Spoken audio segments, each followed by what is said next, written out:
Take you krabasi ano sheng, masa pemba ano sheng, begadoti ano sheng na tampum fui ala.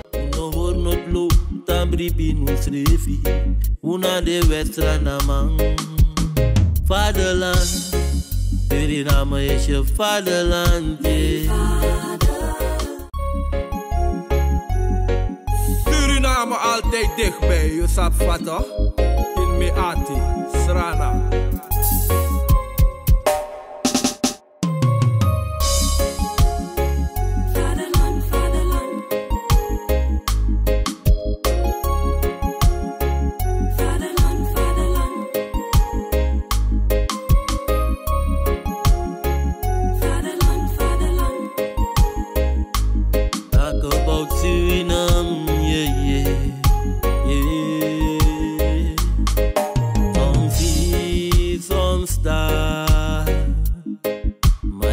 Suriname, misa fetigi mama strana, was de eer van de vader, vaderland.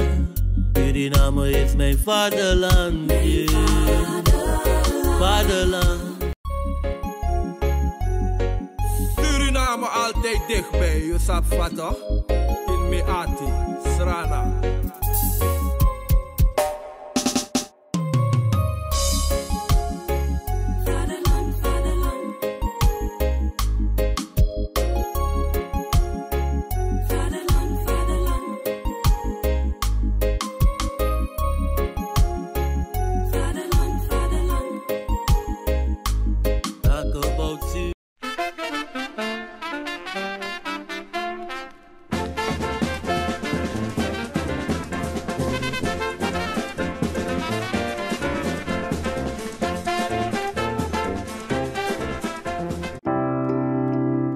Zorgen moet je doen, niet maken.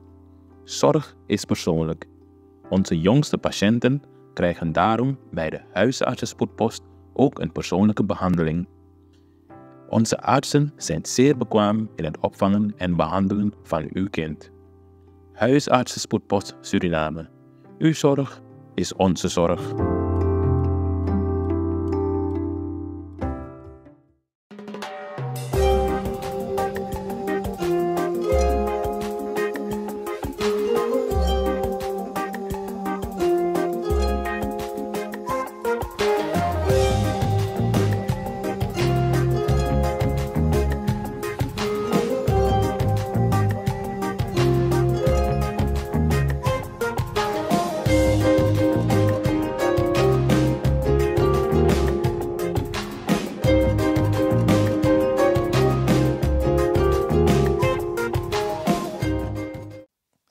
Ja, Bradangasa, jouw Debaga Cultuur TV speciaal voor jou. En natuurlijk, het is zo'n zaterdagmiddag, dan hebben we hier in de studio Beta.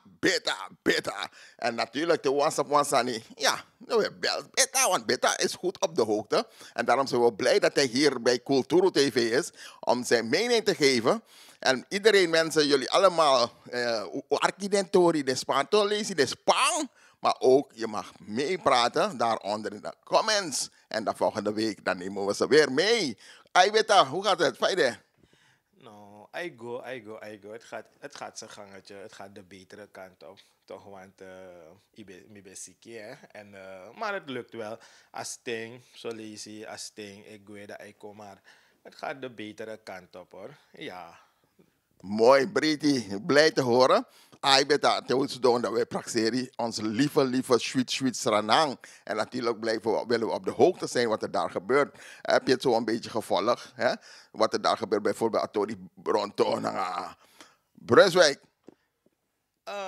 Ik heb de berichten die recentelijk zijn verschenen in de media, ik heb ze wel in de gaten gehouden. Het is namelijk het kwartje is gevallen, hè, voor Bronto. Hij heeft zijn ontslag ingediend. Dus ja, de president heeft het ook aanvaard. Dus dat wil zeggen, er komt hier gewoon een interim minister. Maar ja, verder, politiek gezien, nog steeds politiek onstabiel in Suriname. Dus ja, we blijven het in de gaten houden. Hey, maar voor de mensen die het niet weten. Want allemaal taki, een beetje allemaal zeg je een portefeuille op. Ja, ter beschikking gesteld. Bronto. Maar wat is er eigenlijk precies gebeurd? Dus wat er eigenlijk precies gebeurd is, dat weten we zelf ook niet.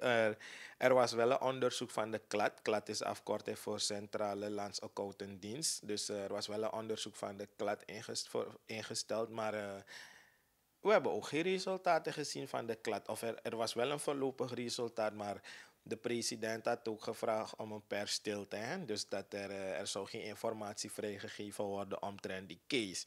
Maar uiteindelijk wat er zelfs gebeurd is, uno sabi, we weten het niet. Dat weten alleen die gasten bij elkaar.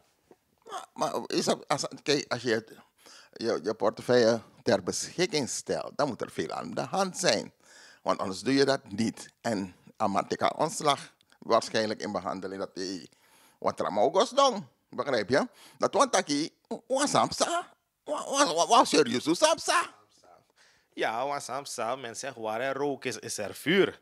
Dus wasamsa, of misschien komt het door oneenigheid tussen de ABOP en de Percaya Luhur. Het kan, maar het hoeft ook niet zo te zijn. Misschien zijn er bepaalde dingen gebeurd en men zegt van, hey, this is suspicious, dit is verdacht. Er moet een onderzoek worden ingesteld om deze zaken te onderzoeken. Die bereiken verkiezingen door, dus ja, de verkiezingen naderen. Dus men zal wel proberen om allerlei dingen te doen om die verkiezingen te winnen. We moeten waakzaam blijven. Zeker moeten we waakzaam blijven, maar dan is de vraag wie gaat daar zitten. Want het is een belangrijke post. Ministerie van Binnenlandse Zaken, vooral met de verkiezingen weer. Ja, het is wel een belangrijke post, maar ook om aan te geven, we hebben genoeg capabele mensen daar in Suriname. Het hoeft niet per se een oud-minister te zijn. Het kan ook een ander persoon zijn, bijvoorbeeld uit het bedrijfsleven of iemand daar op het ministerie zelf, die het ministerie kent, die al jaren op het ministerie werkt. Nou, de president die zal een bepaalde criteria voor hebben om te zeggen van, je moet aan dit voldoen om te kunnen zeggen van, hey, weet je, je kan minister worden of niet. Dus hij zal wel zijn punten hebben waarop hij gaat letten. Dus we zijn enthousiast, we kijken er naar uit. Dus het komt goed. Maar ik vraag me ook af, hè, want we zijn eerlijk, we zijn kritisch, we geven ons mening, we denken. Maar je ziet dat als een minister van de VHP iets doet, de man is ontslag of de portemonnee worden niet ter beschikking gesteld. Bijvoorbeeld, voor minister Takwan Wansani, bijvoorbeeld, de man tak jong minister Besabetak, ik ga jullie straffen of zo. Elke minister die, ja, portemonnee, nee, go ter beschikking, maar niet de huis van een andere partij, gelijk, boem, weg. Ja, dus dat is ook duidelijk, hè. Dat, ja, je ziet ook president Santoki anu dit op de minister van de ED. Dus ja, ze zijn beschermd en heb ik wel opgemerkt, want tot zover ik weet is de enige minister die vervangen is geworden, maar die heeft zelf bedankt. Dat was minister Agaiber Singh van Financiën. Dat is de enige minister die komt uit de gelederen van de VHP. Maar vanuit de ABOP heb je gehad Pokkie. En je hebt gehad, los van Pokkie, heb je die andere gehad. Ik kan niet op zijn naam komen. Die ene van, het was TCT, als ik het goed heb, dat ministerie. En ook Bronto schreef hij ook toe, want die komen uit de gelederen van de ABOP PL. Ja. Dus die VHP doen het dan uitmuntend, want de man dat zijn thans dan blijven zitten klas. Dus als je het zo bekijkt, dus als je het zo absoluut bekijkt, dan moeten we wel zeggen dat die van de VHP het uitmuntend doen. Dus die van de ABOP niet en ABOP PL, daarom worden ze op de schop geplaatst. Of zou het hebben meegewogen dat Bronto Bruni de oorlog heeft verklaard? Het hoeft niet zo te zijn, want als je die toespraken van de vicepresident ook hebt gevolgd, zie je dat de vicepresident heel erg nuchter over praat. Hij is niet echt inhoudelijk op ingegaan. Hij heeft gezegd, nou, jij hebt zelf gezegd, je verklaart me de oorlog. Wat ik wel jammer vind, is dat de PL nooit met een bericht is uitgekomen, dat ze zich distancieren van de uitspraken van Bronto. Want Bronto heeft die uitspraken gedaan, maar niet in de hoedanigheid als minister, maar in de hoedanigheid als ondervoorzitter van de Percaya Luhur. Dus Dat verschil moet je wel kunnen uitmaken. En ik denk dat de VP dat ook moet begrijpen. Politieke taal op een politiek podium is wat anders dan wanneer je het had gezegd in de hoedanigheid als minister. Toch op een hoe zeg je het, een professioneel podium, op ja, zeg het maar zo. Ja, dat is waar. Maar de volgende dag moeten ze misschien weer samenwerken. Dan zitten ze weer aan tafel. Dan kijken ze elkaar in de ogen aan. En dan moeten ze misschien met een oplossing komen over iets. En dan zit, dan zit je tegenover je vijand. Want als iemand jou de oorlog verklaart, zit je tegenover je vijand. Maar dan moeten jullie het land opbouwen. Ja, dus dat als iemand je de oorlog verklaart, dan zit je inderdaad tegenover je vijand. Maar kijk, ik zie, het blijft steeds weg hè, dat onze politieke leiders, of de meeste van onze politieke leiders, ze willen het pad van dialoog niet bewandelen wanneer het gaat om 's lands belang. Ze willen dat niet. Alleen wanneer het gaat om politiek belang of om macht te krijgen, om blok te vormen van hey, de verkiezingen zijn gehouden. Ik heb zoveel zetels, je hebt zoveel zetels. Laten we een regering vormen. Alleen in die fase willen ze het pad van dialoog bewandelen. Maar zie je daarna, als het gaat over het landsbelang van hey, laten we het land opbouwen, laten we dit doen, laten we aan deze dingen werken. Dit zijn de knelpunten binnen de samenleving. Willen we het pad van dialoog niet bewandelen, moet er gedebatteerd worden over en weer. En dan heb je de oppositie en de coalitie die elkaar ook bluffen. Want deze coalitie stelt niets voor. Dat is een feit. Het stelt niets voor. Deze coalitie is er niet om op te komen voor de belangen van het volk. Maar deze coalitie zit er juist om de regering te beschermen. Dus wat doen ze? Ze schreeuwen elke keer weer naar de oppositie toe van ja, maar de vorige regering, waar was je 10 jaar, waar was je dit, waar was je dat? Dus onze politieke leiders willen het pad van dialoog niet bewandelen wanneer het gaat om 's lands belang, wanneer het gaat om de noden van het volk, wanneer het gaat om bijvoorbeeld het oplossen van het vraagstuk van de leerkrachten, van de gezondheidssector. We willen het pad van dialoog gewoon niet bewandelen.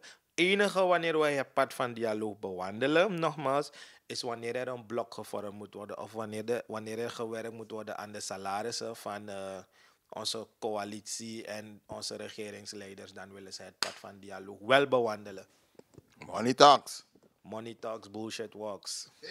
Ja, mensen, jullie horen het. We blijven een beetje kritisch vandaag, want we zien zoveel gebeuren. Kijk, we willen dat het goed gaat in Suriname. En we luisteren, we zijn het oren en ogen van het volk. Want de mensen schrijven en mailen en bellen en appen naar Kulturu TV. En dan lezen we hier en daar zoals wat. Zo kwam er een vraag binnen van hoeveel geld komt er wel niet in het land binnen? Dan toch weer Pina, toch hebben we het zo moeilijk. Waar gaat het geld naartoe?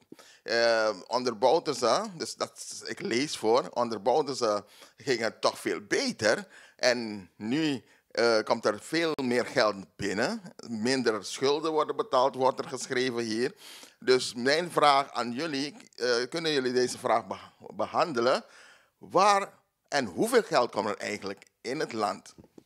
Kijk, hoe er geld in het land komt of kwam, hoeveel geld er in het land komt. Kijk, het kan beter geordend worden. Is een hele mooie vraag van die burger, hoor, van die kritische burger die de vraag heeft gesteld. Complimenten naar die kritische burger.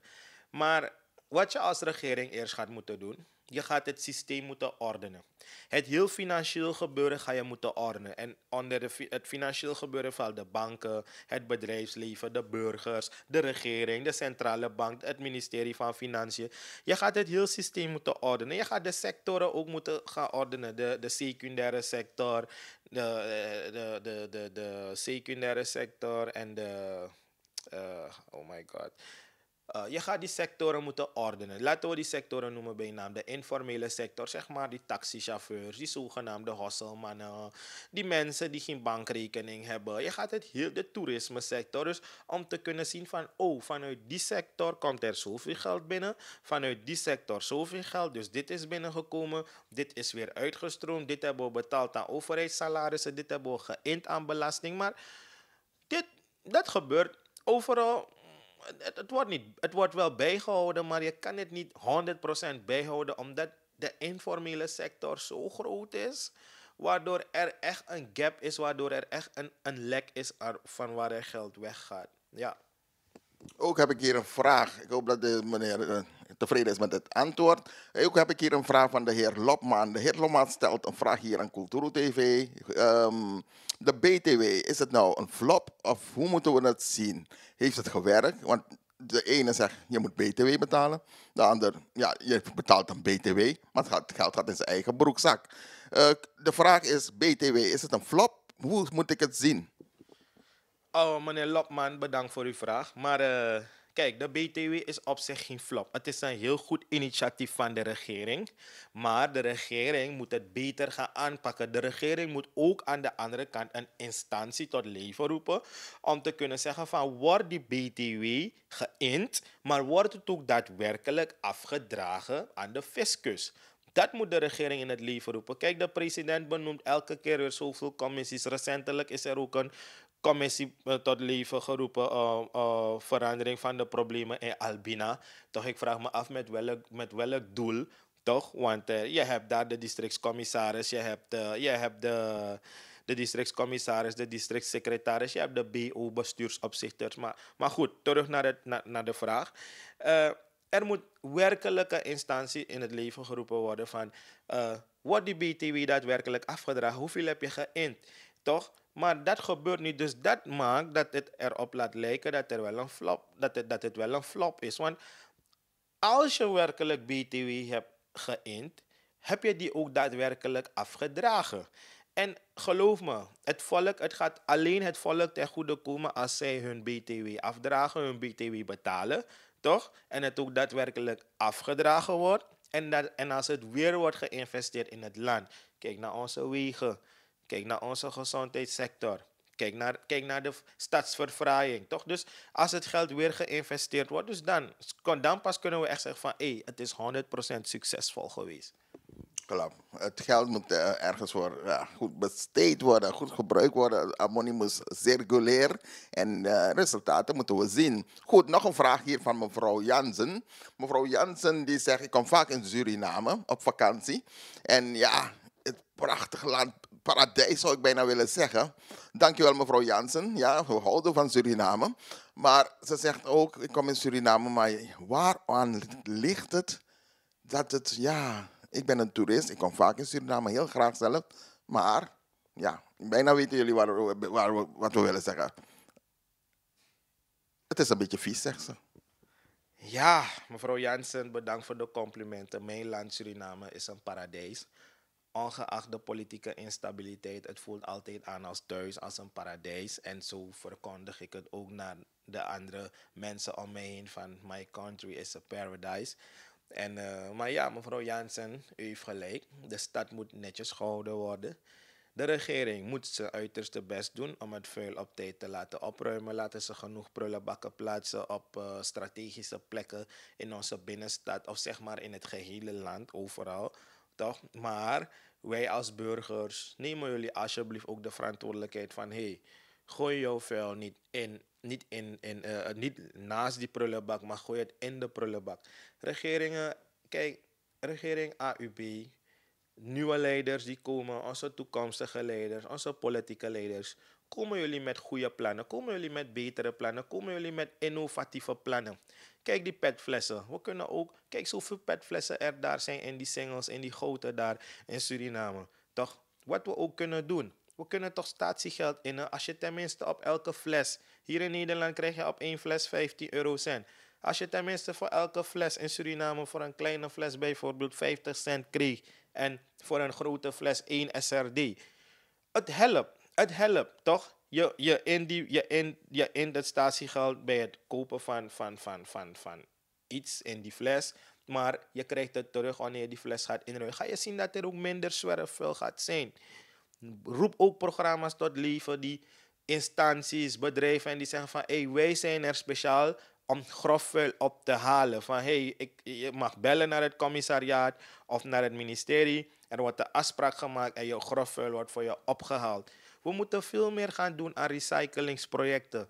En dit alles behoort tot die innovatie die we moeten gaan implementeren binnen ons systeem daar in Suriname. Maar dat gebeurt niet. Terwijl je ziet dat het wel werkt hier in Nederland. Want als er een fles op straat is, iemand rapt het op om 15 cent te gaan innen. Zo houden mensen het land schoon. Dus waar iemand zegt, nou 15 cent is niks voor mij, vindt de ander 15 cent wel heel wat. Want je hebt mensen die verzamelen die flessen, die gaan puur op pad. Zelf in de vuilnisbakken gaan ze op zoek naar die flessen. Dus hier gaan ze puur op pad om die flessen te vinden. Zo hou je het land schoon. Ja, mensen gaan puur op pad, die verzamelaars. We gaan niet zeggen junkies of zwervers, die verzamelaars. En zo zie ik het ook van al die petflessen die daar zijn en die goten. Je gaat zien wanneer als er geen statiegeld in gaat worden op die flessen, als er nog petflessen en die goten gaan zijn. Want stel dat je 200 flessen hebt verzameld en je gaat naar de automaat. En je krijgt op elke fles 50 cent om 1 euro, om 1 SRD, sorry. Weet je hoeveel geld je niet daar kan innen? Denk maar aan de studenten. De studenten, denk maar aan die jongetjes daar die op straat rondlopen. Denk je dat ze die flessen niet gaan verzamelen? Doe het. Toch? Praat tot het bedrijfsleven. Komen jullie met plannen, innovatief te werk gaan. Ga je zelf zien van dat het gaat lukken. Kijk, we kunnen ook zoveel doen. Bouterse, president Bouterse, of laten we het niet hebben over president Bouters. Laten we zeggen de vorige regering. Die had op een aantal plekken verbrandingsovens geïnstalleerd, geopend, gestart. Toch? Kom weer met het plan van onze verbrandingsovens. Maak verbrandingsoven, maak een grote verbrandingsoven. Ga je zien dat Ornamibo onze vuilstortplaats, dat het minder vuil gaat hebben, omdat we zodanig met ons vuil te werk gaan, dat we afvalscheiding kunnen doen van hey, deze prullenbakken zijn voor papier, dit is voor karton, dit zijn voor bekertjes, zijn voor petflessen. Toch, doe het. Kom met innovatieve plannen, regering. Ga je zelf zien van dat het anders gaat. Ja. Anders gaat zijn. Hey, maar nog een vraag. In Suriname hebben we bedrijven. We kennen Suriname als een importland. We allemaal weten van, ja, je moet ook exporteren om valuta in het land te brengen. Ja, dan? Maar welke bedrijven hebben we zoal in Suriname? Dat zei Chamonico in wat levert Suriname? Dus naast stadsolie, zeg maar. Wat zijn er nog dingen? Vroeger had je Billington, Siralco, noem maar op. Is er nog iets wat je zegt, dat levert Suriname gigantisch veel geld op? Dat brengt geld in de kas. Nou, we hebben niet echt een bedrijf die echt veel exporteert en die veel geld... Een staatsbedrijf, laten we het zo zeggen. Want ik kan zeggen, I Am Gold die volgens mij een andere naam nu CGing Company. Maar zij zijn geen staatsbedrijf. Newmont is deels een staatsbedrijf. Deels, we hebben aandelen daar en royalties. Je hebt Sail, ook Sail. Maar de kurk waarop onze economie van Suriname nu drijft is goud en aardolie. Maar is er ergens bekend hoeveel geld het land binnenkomt? Of is dat ook geheim? Want heel veel zoveel dingen zijn geheim. En volk weet bijna niks. Al deze cijfers kan je terugvinden aan die jaarverslagen van de centrale bank. Toch, om eerlijk te zijn. Maar hopelijk zijn die jaarverslagen bij de centrale bank zijn het geen fictieve cijfers. Hopelijk zijn het weer werkelijke bedragen. Al deze dingen kan je terugvinden. De regering op zich, toch? Daarmee bedoel ik de president, de vicepresident en de ministers. Zij zouden al deze dingen moeten presenteren in de DNA, toch? In DNA, om te kunnen zeggen van, dit kunnen we doen, dit hebben we ontvangen, dit niet, hier kan het beter. En als de regering, als de voorzitter van DNA vergaderingen zou uitschrijven over dit soort onderwerpen, zou ik hem echt een compliment kunnen geven daarvoor. Omdat dit is wat we nodig hebben. We moeten transparant beleid. We moeten kunnen zien van, hey, dit gebeurt er, dit kan beter, dit kan niet beter, of hiermee moeten we kappen. Toch, maar dat gebeurt er niet.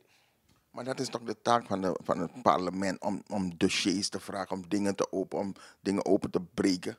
Kijk, de oppositie die vraagt wel en de oppositie die komt wel met informatie van, kijk, we hebben weer een corruptieschandaal, we hebben weer dit, we hebben weer dat. Maar je ziet dat men niet erop ingaat of men gaat zo min mogelijk erop in. Toch, men gaat zo min mogelijk erop in. Omdat, ja, bijna wil je zeggen van, het is waar, maar men weet het niet te verdedigen. Dus ja, we gaan er gewoon niet op in. Dus ja, we kijken nu richting de verkiezingen. We gaan straks naar de verkiezingen, toch? Naar de stembus, sorry. En Ik zou kiezen voor een leider die komt met innovatieve plannen. Ik zou kiezen voor een leider, niet een leider die kan beloven dat hij schoolvervoer gratis gaat maken, dat hij schoolvervoer voor ieder gaat zetten. Niet een leider die komt met alledaagse beloftes. Die zou komen zeggen van, we gaan de stroomtarieven terugdraaien of de tarieven van onze nutsvoorzieningen terugdraaien. Dat zijn alledaagse beloftes. Dit soort beloftes zijn naar achterhaald. Toch? Want als je de stroomtarieven terug zou draaien, zeg maar de tarieven van nutsvoorzieningen, gaat het bedrijf ook weer in de min, toch? Die tarieven, ik ga niet zeggen dat ze goed zijn, maar we moeten komen met innovatieve plannen. We moeten komen met plannen om werkgelegenheid te creëren. We moeten bedrijven opzetten. Kijk, denk maar aan dat van statiegeld. We moeten gaan leren om producten te gaan vervaardigen van beginproduct tot eindproduct. Snap je me? We hoeven bepaalde dingen niet meer te gaan importeren. Toch, we moeten gaan leren om fabrieken, om buitenlandse bedrijven aan te trekken, zodat ze fabrieken kunnen opzetten in ons land. We zijn zo strategisch. In Zuid-Amerika, kijk waar onze haven is. We kunnen een zeehaven gaan bouwen uiteindelijk. Dat is ook het doel. Toch, volgens mij waren ze al bezig. Toch? Maar dit alles gaat alleen komen als onze leiders hun visie veranderen. Toch? Want alledaagse beloftes als schoolvervoer, percelen uitgeven, huizen bouwen. Ja, het zijn die noden van het volk.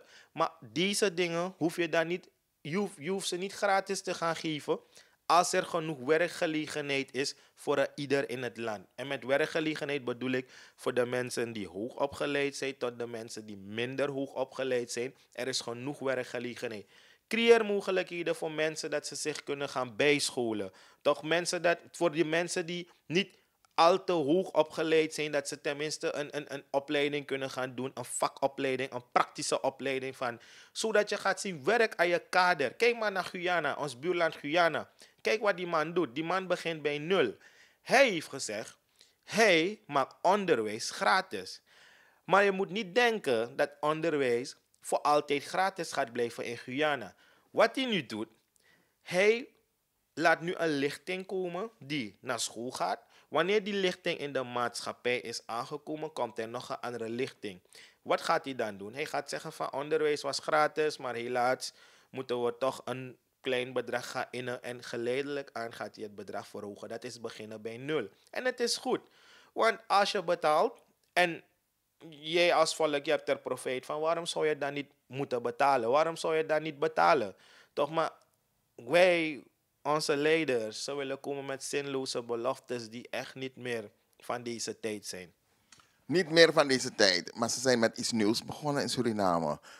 Deze tijd, ze zeggen van nou, vroeger ging je bent in Suriname op school gegaan. Vroeger ging je tot de 6e klas. En als je bent geslaagd, 6e klas, dan kreeg je getuigschrift. En dan ga je naar de LTS of naar de MULO-school, noem maar op.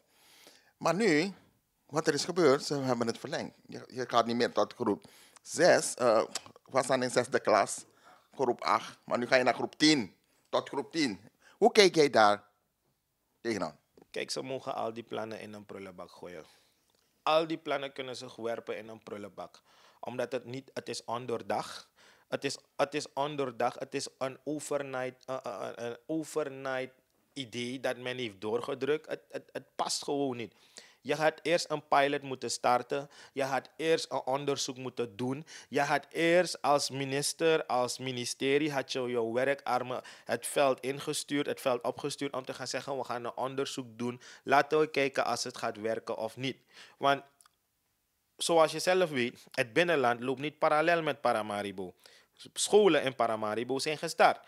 Maar ik las een bericht laatst van de minister zelf dat de aantal scholen in Sipaliwini niet gestart zijn. Toch? Nog voor dit schooljaar, hè? Dit schooljaar. En nog erbij, nu kijken we al richting de kerstvakantie. We kijken al richting de kerstvakantie, we tellen af. Toch? En de scholen zijn nog niet gestart. Dus mensen lopen achter. Ik denk dat wij gewoon nu, we willen staatsbedrijven gaan privatiseren. Maar laten we ook zoveel als mogelijk privatisering toepassen binnen de onderwijssector. Weet je waarom? Geef die scholen een budget. Geef die scholen een gecontroleerd budget. Toch? Van trek sponsoren aan, investeer in die scholen. En de regering, het ministerie, die heeft die controlerende taak over de scholen. Maar dat gebeurt niet. Want het lijkt net alsof de minister of het ministerie, ze nemen een besluit, ze drukken een maatregel door. Maar ze weten niet wat er gebeurt in Kwamalasemutu. Ze weten niet wat er gebeurt ergens in Godolo of ergens in Kayapati. Ze weten het helemaal niet. Toch? Ze denken alleen aan Paramaribo, Nikeri, dus plekken waar je kan gaan met de auto. Maar ons achterland, die maatregelen lopen niet parallel met het achterland. Ja. Het loopt niet parallel, dus er zou meer toezicht hierover moeten zijn. Want het kan niet, het hoort niet zo dat kinderen nu nog niet naar school gaan, daar ergens. Wat moeten ze doen? Wat doen ze? Zitten ze te planten, te oogsten, maar ze krijgen geen les, geen rekenen, geen taal. Nou, er zijn een aantal, los dat de regering maatregelen doordrukt die ondoordacht zijn, zijn er ook een paar uitdagingen. Kijk, het is laagwaterstand nu in Suriname, daar boven Suriname. We hebben allemaal bronrivieren, dat wil zeggen, onze rivieren krijgen nog steeds water door de regen. Dus als het niet regent, is er ook geen water met de droge tijd erbij. En de meeste scholen moet je bereiken met de boot, dus het is ook een andere uitdaging. Toch? Dus ja, ik denk dat die kinderen dan misschien gewoon spelen thuis of ze helpen hun ouders op de kostgrondjes. Er zijn andere bezigheden, maar dat wat jij als jong kind zelf nodig hebt om verder te klimmen op die maatschappelijke ladder, want dat is waar de wereld nu naartoe gaat. De wereld van tegenwoordig draait om papieren. Vroeger in Suriname, als je een MULO-diploma had, was het geweldig. Daarna is het verschoven geworden naar een middelbaar diploma. Was het iets geweldigs. Nu, in Nederland zie je dat ook al heb je een bachelor, bul, toch dat het niets voorstelt. Want meer dan de helft in Nederland hier loopt met een titel rond. Het stelt niets meer voor, dus je ziet weer dat het steeds hoger op gaat. En Suriname, daar lopen we achter. Toch, de regering zelf neemt ook mensen maar raak in dienst. Mensen die niet capabel genoeg zijn. Mensen die niet thuis horen op die posten. Het is geen probleem als je mensen in dienst neemt. Maar geef die mensen een post waarvoor ze capabel genoeg zijn. Toch, zodat je zulke calamiteiten niet hebt in de toekomst. Dus daar moeten ze keihard aan gaan werken, zodat het beter kan gaan straks in Suriname. Nou, de jeugd is de toekomst, hè? Dus we moeten gaan scholen. We moeten, ja, dus dat met de groep 10 zal het helpen. En de toekomst van Suriname is dat iedereen zijn vraagtekens nu. De toekomst zal moeten uitwijzen. Maar nog een vraag, want oil and gas, oil and gas, oil and gas. Dat is het gesprek nog steeds. De studenten, ja, zijn we capabel genoeg? Kunnen we het aan straks dat er, 6000 mensen hebben ze straks nodig of zo, om daar te gaan werken, banen die vrij gaan komen. Maar waar zitten die mensen nu die straks die 6000 banen moeten gaan vullen? Zijn het buitenlanders of hebben we wel mensen die technisch genoeg zijn om aan de slag te kunnen straks? Eerlijk gezegd, ik kan er nog geen uitspraak over doen, omdat ik die informatie niet heb. Ik heb de cijfers niet. En wanneer je praat, moet je ook praten vanuit, je moet geen dingen klakkeloos zeggen zoals bepaalde politieke leiders. Toch? Je moet gebackt zijn, je moet die informatie hebben, de cijfers moet je hebben. Kijk, er komen 6000 banen vrij, dat is wat de regering heeft gezegd, in het bijzonder onze president. Toch? Dat is wat hij heeft aangegeven. Maar wij als regering, of wij als natie Suriname, wij moeten dan leerlingen gaan trainen om later die 6000 arbeidsplekken te gaan invullen. Snap je me? En ja, het is geen probleem om arbeidskrachten vanuit het buitenland te importeren. Dat is normaal. De meeste landen doen het tegenwoordig, want je hebt die verschuivingen van arbeid in de wereld. Net hoe onze zorgpersoneel vertrekt naar het Caribisch gebied en naar andere delen van de wereld is een vorm. Precies zo kunnen wij omgekeerd ook arbeidskrachten gaan importeren. Maar begin te investeren in jouw eigen mensen. Neem het voorbeeld nogmaals over van ons buurland Guyana. Investeer in jouw eigen mensen. Dat is pas nationalisme. Dat is pas een vorm van vaderlandse liefde hebben. Toch investeer in jouw eigen mensen om te kunnen zeggen van we hebben genoeg kader in huis. We hebben genoeg mensen die onze arbeidsplekken kunnen invullen. Maar dat doen we niet. Elke keer weer trekken we mensen aan. Zo hebben we ook bijvoorbeeld kunnen we genoeg voorbeelden geven van mensen die we uit het buitenland hebben aangetrokken en die ons uiteindelijk toch nog hebben opgelicht. Dus ja, doe dat. Je hebt het over een voorbeeld nemen aan Guyana.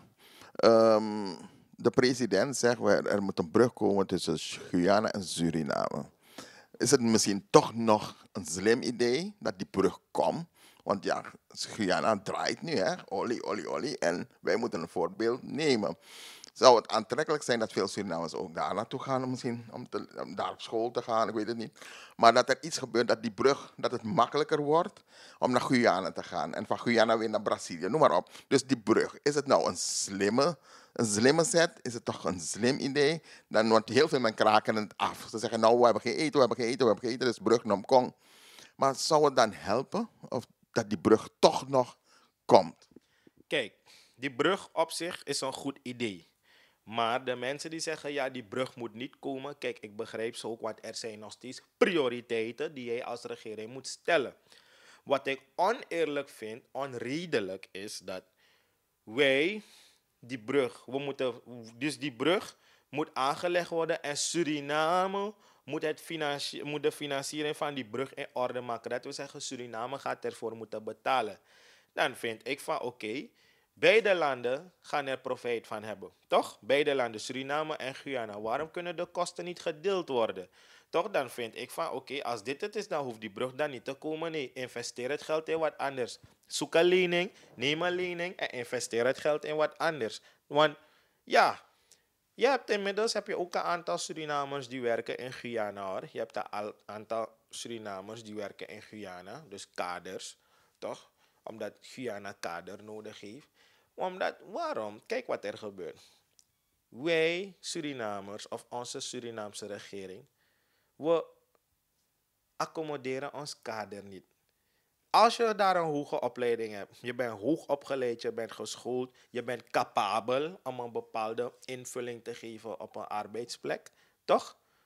Men jaagt je weg, men stoot je af, men doet aan friends en family beleid, men doet aan vriendjespolitiek, men stoot je af. Wat doet zo iemand? Zo iemand solliciteert heel graag naar een baan in het buitenland, je wordt aangenomen en weg ben je. Ja, dus we moeten leren om onze mensen te accommoderen, toch om onze kaders te respecteren, om ze te accommoderen, om ze te waarderen. Toch wanneer we dat gaan doen, dan pas ga je echt zien dat het land vooruit zal komen. En we moeten gaan leren, onze leiders, vooral om out of the box te gaan denken. Mooi. Maar je hebt net gesproken over Suriname moet de brug financieren.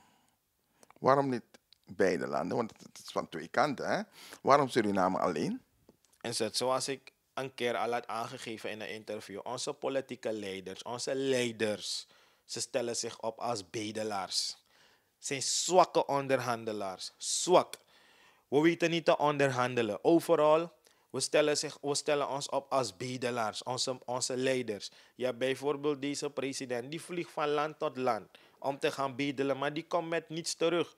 Maar in dit geval zouden de mensen die daar zijn aan het onderhandelen, zouden moeten zeggen van hey, waaronder de president, de minister van Buitenlandse Zaken, de minister van Openbare Werken, al dat soort mensen, zouden moeten zeggen van hey Guyana, wat kan jij voor mij betekenen? Die brug wil komen, we willen beide een brug.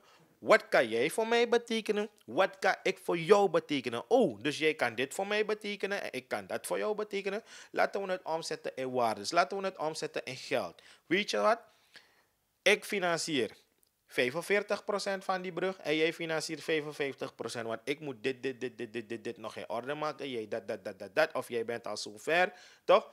Laten we afspraken maken. Laten we onderhandelen. Onderhandelen is niet bedelen. Is niet onderdanig opstellen. Zeggen van, doe nou, alsjeblieft, please, sakafasi, chepoti beleid. Nee, het werkt niet zo. Dat is geen zaken doen. Dat is bedelen. En dat doen onze leiders. Ze bedelen. Dus, en ik snap het nog steeds niet, want iedereen weet toch als twee landen een muur moeten bouwen of iets moeten doen. Jij buurman opbouwen een schutting. Jij hebt een buurman, je hebt een schutting opbouwen. Dan gaan jullie toch praten van, hey, was het een schutting en zei het aquí.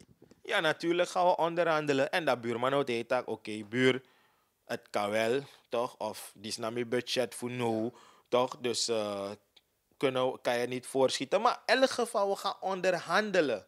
Toch? We gaan onderhandelen. Vind je die schutting wel nodig? Nee, ik vind het niet nodig. Oké, ik vind het wel nodig. Oké, dan zal ik het financieren. Of weet je wat? Maar begrijp je in dit geval van die brug? We hebben nog grensgeschillen met Guyana. Dat van Tigri is nog niet opgelost. Los van Tigri, de grens zelf van die rivier.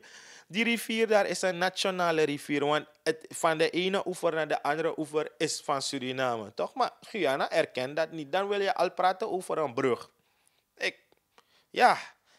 Ik zou het plan even aan de kant zetten. Ik zou het even een paar lades naar beneden schuiven. Hoor.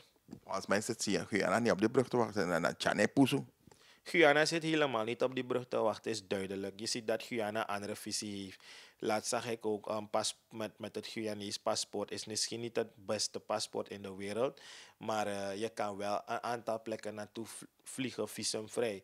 Toch? En met een voormalige moederland, Engeland bijvoorbeeld, kan je ook al visumvrij naartoe vliegen. Je kan bijvoorbeeld mensen die willen gaan studeren, dus Guyanese, toch mensen die willen gaan studeren, kunnen ook gaan studeren in Engeland. Er zijn mogelijkheden, visumvrij. Toch, dat is dus je ziet zelf dat de president van Guyana, toch, hij zoekt mogelijkheden voor zijn volk. Want hij heeft gezien van, mijn volk is jaren achtergehouden. Toch, we zijn achtergehouden, we hebben achterstand als natie. Toch staan we achter. We moeten gaan groeien. We moeten innovatief te werk gaan. Ik ben ontelbare keren naar Guyana geweest. Misschien van de passie dat pe bradi. Misschien dat de mij leg een passie aan in Guyana. Toch, maak mij geen weg van 6 meter breed. Toch, dus een rijbaan van 3 meter. Men doet alles. Fietsenpad, rotonde gelijk 3 banen, 3-om-3, gescheiden rijbanen. Toch? Dat is wat wij in Suriname nodig hebben. Innovatie. We moeten meer leiders hebben die eerder aan het volk denken, die eerder aan het land denken en die 20 jaar vooruit denken, maar niet 20 jaar achteruit. Maar we zien duidelijk dat als ik zeg van Suriname, moet toepassen. Minus op zomaar bij de passie guacamo wijn en Albina. Een tijd terug, een tijd van een broodje betaki. Er was sprake erover dat we een broodje bekomen tussen Suriname en Frans-Guyana. Je hoort er niets meer over. Maar de wegen dan naar Albina, de passie dat bij mooi. Ja, de passie bij Komooi. Het is namelijk president Venetiaan die was begonnen met dat project. Daarna Bouters heeft het overgenomen. Toch, maar het was ook deze regering die kwam zeggen dat er een brug naar Frans-Guyana gebouwd werd. Er wordt niet eens... Wat veerboot kiezen voor Fransie. We moesten alleen een goede steiger maken. Toch, zodat die veerboot netjes behoorlijk kan aanmeren daar op Albina. Het was al een probleem. Men heeft niet eens daaraan gedacht. Dan ga je praten over een brug? Nee toch, het gaat niet werken, het gaat niet lukken. Jongen, het lijkt alsof niks lukt. Boy, eerlijk gezegd, het lijkt net alsof niets lukt. Maar kijk, geld is geen probleem, hè. Geld is geen probleem. We hebben zoveel dingen die we kunnen aanbieden. Maar nogmaals, we zijn zwak in het onderhandelen. Toch? We hebben heel veel dat we kunnen aanbieden, hè. Heel veel, geloof mij, heel veel. Maar we moeten elke keer willen we gaan lenen. We willen gaan bedelen. Want we moeten denken aan onze eigen zaak. We willen een beetje oplichten. We willen ook liegen. Toch? Dus wat gebeurt er? Ja, de tijd wacht niet. De tijd wacht. Kijk naar die airport van Guyana wat ze daar hebben opgezet. Tegenwoordig inegwa immigratie Bali Moro. Na fipoti paspoort, scan detector. Je komt binnen. Suriname, etetigo na wan Bali, wan MP, van wan anu wan MP, luki so boos. Zo onbeschoft. Misap samet dat je MP luki so boos, zo onbeschoft. Bijna begrijp je man? Ja, maar goed. Maar ze zijn dan het renoveren niet. Want misschien dat mij bouwen nu, als je naar op Sanderij komt en je ook weer, dan ze zijn druk bezig in sitcom. Ja, ze zijn wel druk bezig in sitcom, maar alles gaat zo moeizaam. Ik vraag me af waarom alles zo moeizaam gaat. Alles gaat zo moeizaam. Toch, terwijl het kan veel beter, het kan echt anders. Maar het komt van bovenuit, onze politieke top, onze leiders. Welk voorbeeld geef jij? Denk je aan het land? Denk je aan 's lands belang of denk je aan je eigen zakken, aan je persoonlijk belang? Toch? Dus dat moet gaan ophouden. We moeten leiders hebben, toch? We moeten leiders hebben die innovatief denken. Leiders die out of the box denken. Geen leiders met een visie, leiders met een plan. Geen leiders die staan op het podium en die gaan zeggen, ik verklaar die de oorlog en weet ik veel wat, kouteren, weet ik veel wat voor dingen nog meer. Toch, we willen goede leiders hebben. Geen leiders die beloftes komen maken. Leiders, kom, hou een seminar, hou sessies. Toch, kom met zinnige dingen. Hou je bezig met de jeugd. Geen dingen 100.000 man stadion vullen, weet ik veel wat nog meer. Organiseer iets desnoods in AK-stadion om te zeggen van, hey, dit is voor de jeugd. Wat zijn de noden onder jullie? Wat kunnen we doen? Kom met plannen. Kom daar met een grote projector. Projecteer al deze plannen met een beamer. Kom uitleggen. Dit gaan we doen. Dit willen we doen. Zo willen we het hebben. Het kan anders. Dit is het. Creëer een denktank. Ja, een denktank. Maar dat gebeurt niet. We kijken naar 100.000 man die verklaart die de oorlog. Die, weet ik veel wat, decaloog. Allerlei dingen. Ja. Beloof. Want als ik me herinner, is er zelf een diepzeehaven beloofd in Nikeri. Men heeft diepzeehaven beloofd. Men heeft 200 dagen plan beloofd. Men heeft brug beloofd naar Guyana. Men heeft brug beloofd naar Frans-Guyana. Men had beloofd dat men meer vliegtuigen zou kopen voor de SLM. Men had beloofd dat men die highway men zou een betere highway bouwen. Dat wat de vorige regering heeft gebouwd en een highway noemt geen highway is, men zou een betere highway bouwen. Men had beloofd dat men gratis openbaar vervoer zou zetten voor studenten, voor ieder. Men had zoveel beloofd.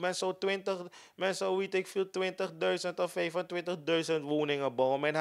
Men had daar onderzoek gedaan via het Algemeen Bureau voor Statistiek hoeveel woningen er nodig waren. Men had gezegd, if COVID no ben there. Zo is het.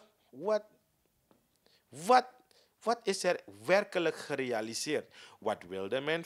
Dus wat was de verwachte realisatie? En wat heeft men werkelijk gerealiseerd? Niets, nihil, 0,0. Je merkt het ook en je weet het, hè, als spreekwoord. We weten het, en belofte maakt schuld. En hoe ga je je schuld terugbetalen? Is dat 25 mei? Ja, het 25 mei zal het volk bepalen. En let wel, we zijn niet anti de regering, maar wij willen een kritisch signaal geven richting de regering. Van, hey regering, wake up. Je houdt het volk achter. Je houdt het land achter. De wereld gaat door. Snap je me? We lopen achter. Toch, het kan niet zo zijn dat je vanuit Casabaolo moet rijden naar de stad.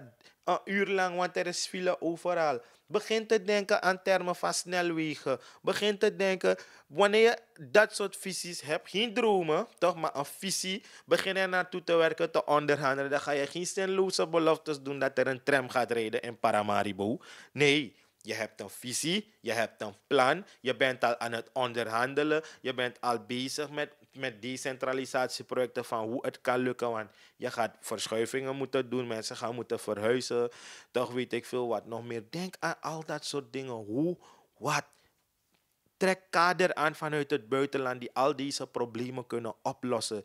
Die kunnen meedenken. Als we het niet in huis hebben, leid ons kader op zodat ze kunnen meedenken. Ja mensen, jullie hebben het gehoord. Vandaag weer Kulturo TV speciaal voor jou, samen met Beta.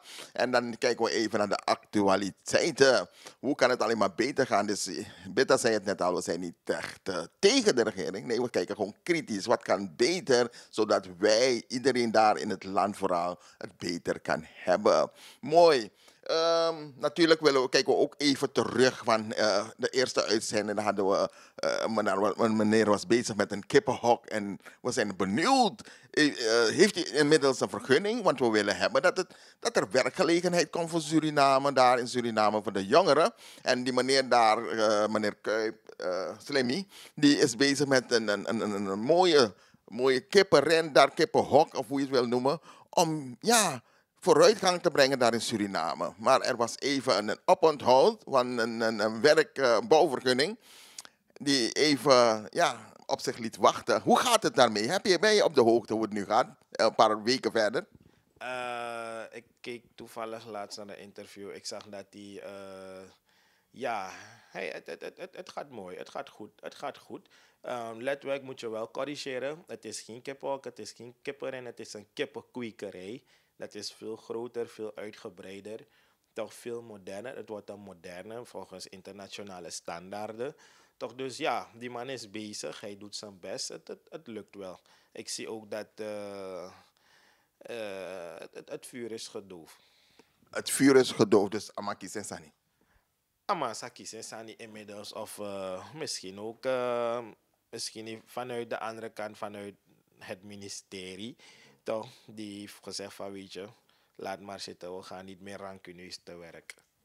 Dus we weten het even niet. We weten niet hoe de zaken precies zijn. Nee, we weten niet hoe de zaken precies zijn, maar we zullen het op een zekere dag wel horen. Wat ik wel weet, ik wil die man alvast een compliment geven van, hij is ook een van de mensen die Suriname nodig heeft om te zeggen van hey, innovatief.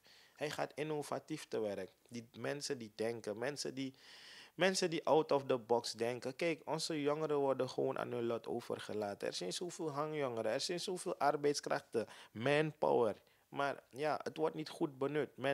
Men laat ze gewoon hun gang opgaan. Ja. Mooi. Ik ben blij te horen dat het geen kippenhok is of kippenren, maar dat het echt iets is voor Suriname. Dus ik begrijp dat de minister zegt, nou, daarvoor heb je een vergunning nodig. Dus dan weten we dat een kippenhok heeft geen vergunning nodig, maar dat wat hij nu bouwt wel dus. Ja, dat wat hij nu bouwt in feite wel. Toch?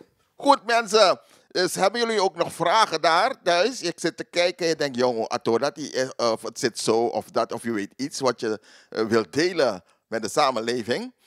Schrijf het op in de comments hieronder en dan nemen we het volgende week mee. Ai, beta, is er nog iets waar je denkt, jongen, daar wil ik het nog even over hebben. Want nieuws July, maar zoetjes aan weer door het einde toe. Maar weet je nog iets? Heb je nog iets voor de mensen daar in Suriname of overal ter wereld?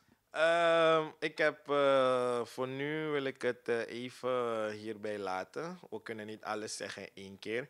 Aan de hand van de vragen. We hebben 2 vragen beantwoord vandaag. Hè? Of 3 vragen. We hebben 3 vragen beantwoord vandaag. We hebben nog een hele lange lijst met vragen die we nog moeten beantwoorden.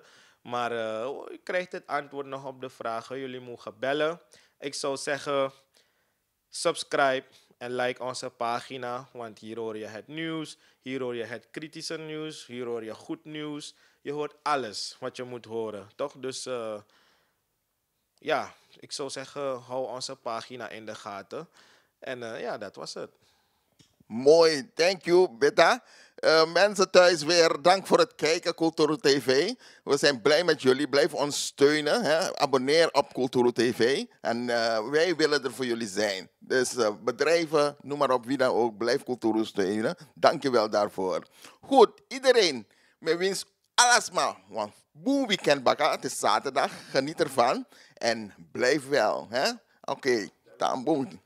Ja, we gaan gewoon aftellen. Ik groet ieder en dan gaan we aftellen. 10, 9, 8, 7, 6, 5, 4, 3, 2, 1, 0.